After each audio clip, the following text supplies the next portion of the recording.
Today we'll be explaining our digital learning activity based on the Big Bang Theory. The theory suggests that all current and past matter came into this universe at the same time. This teaching session has been previously taught to a co-ed grade 10 science class at a private school, which the students have had prior learnt knowledge about this topic. This relating back to Bloom's taxonomy, understand and remember. The digital learning activity is based around retrieving information from the website solarsystemscope.com. Due to the use of computers, it is recommended that the lesson will be taught inside a classroom, but for the period of time that students are alone to research, this can be a flexible option either inside or outside. The duration of this teaching session should be approximately 40 to 50 minutes, allowing for the explanation of the task, setting up computers, researching the planets, and presenting their information to the class. The purpose of this teaching session is to outline and extend the students' learning surrounding the Big Bang Theory, this relating back to the Australian curriculum under the following subsections: Science, Grade 10, Content Descriptor, Earth and Space Science.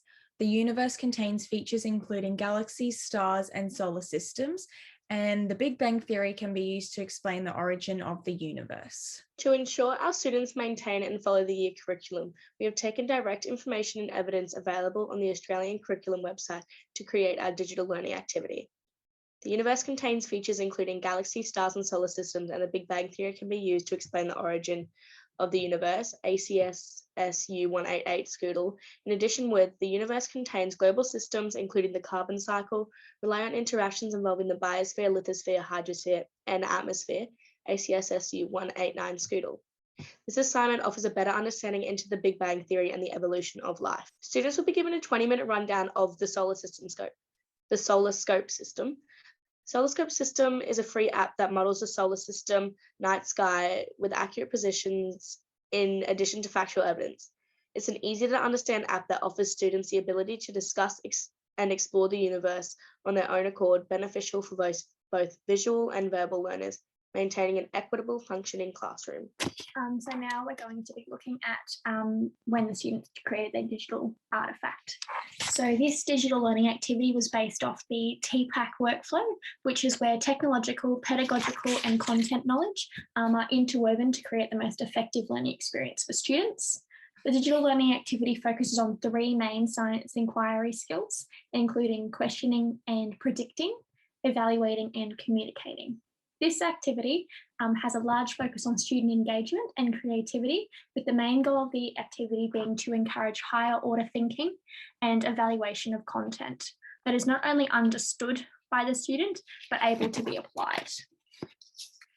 So students were firstly asked to create a hypothesis in relation to what they think the next planet formed in our solar system will be.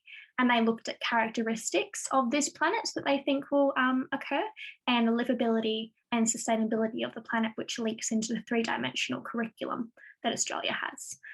Once they finalised their information, students then were then asked to visually create this planet through online applications such as Word, Canva, Procreate, and other visual graphics applications, which the students enjoyed because they could make it very personal. These drawings and evaluations of the data, then students were to create a visual artifact, which they recorded themselves examining the characteristics of their planet, why the planet is or is not livable, and examine how, if the planet is not livable, what would make it livable and what a day in the life on this planet would look like.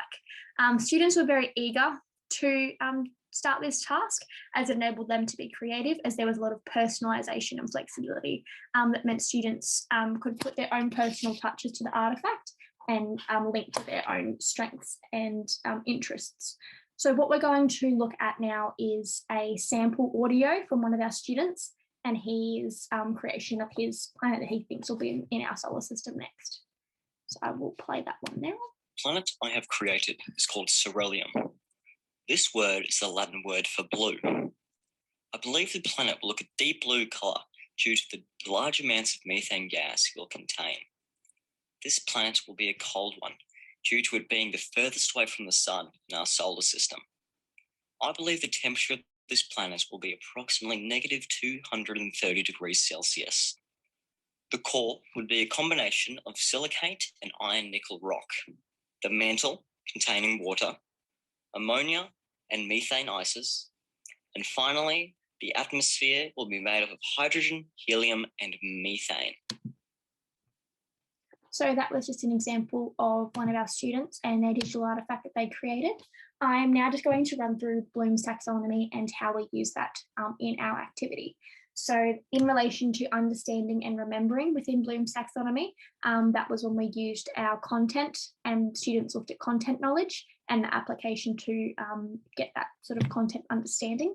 Applying and analysing was when students created a hypothesis and analysed the data in relation to the characteristics and livability of their planet, and evaluating and creating, which are the top tiers, which are the higher order thinking levels, was when they actually created a digital artefact and produced something that was personal to them and physical. So they recorded it and then uploaded it and could share with their peers for feedback and things like that. So that's what the Bloom's taxonomy was based, as well as the TPAC workflow, which we looked at earlier. Prior to the creation and delivery of this learning activity, we identified any possible difficulties that could affect the students' ability to complete the activity effectively while gaining a knowledge of the topic. So the first area that we identified as having possible difficulties was the portion of the activity in which students share their findings and knowledge. So this could become difficult for some students who find speaking in front of large groups daunting, and therefore they would be either unable to complete this portion of the task or are unable to complete it to the best of their ability. The second area that we identified was the level of knowledge that the students would be holding coming into the activity. Due to the age and grade of the students, it is assumed that they would have a basic understanding and knowledge of astronomy, and that this activity would just be building on that. This, however, being an assumption, means that there is no guarantee that all students would have held this basic knowledge and would have found it difficult to complete the activity if they are unable to apply it. The final difficulty we identified was the activity not being effective to all students, as each student has an individual requirement to be able to learn and retain information effectively. So, ways in which we altered this learning activity to cater for these difficulties was, firstly, we assessed whether students held the basic knowledge needed to complete the task, and we did this by getting them to complete just a simple Kahoot from which we took the results, and that went into what we would be teaching in the lesson plan, which we would then add on what needed to be taught to complete the activity. Secondly, to allow students to show evidence of their learning and for all to be able to participate in sharing their evidence, students were required to create a video or a digital artifact that would present their work. And this would allow all students to be able to participate and no one was missing out on that portion of the activity. Finally, to ensure the task is effective to all students, the lesson will include different strategies that would include teaching the content to the class where students would take notes and learn. And then from this, they would apply this knowledge into creating a digital artifact. This would allow them to use their own individual approach that suits best to their way of learning. And this will then be presented to the class, which will allow students to look at what other students did, receive feedback on what they've created, which will allow them to understand whether the knowledge that they have applied is correct or build on the knowledge that they had originally. To create our digital artifact, the application Microsoft Word was firstly used to create the images of the planet Cerulean. Information about the planet was also added to the document on top of the image using the features supplied by Microsoft Word. The images were then saved and uploaded into the application iMovie. The background sound was recorded on voice memos on a mobile device and also uploaded to the iMovie application. The images and sound were then altered to the correct time length that was desired. And once the digital artifact was finished, it was downloaded to the computer's desktop. Thank you for listening. We hope you found this engaging. If you have any questions, don't hesitate to ask.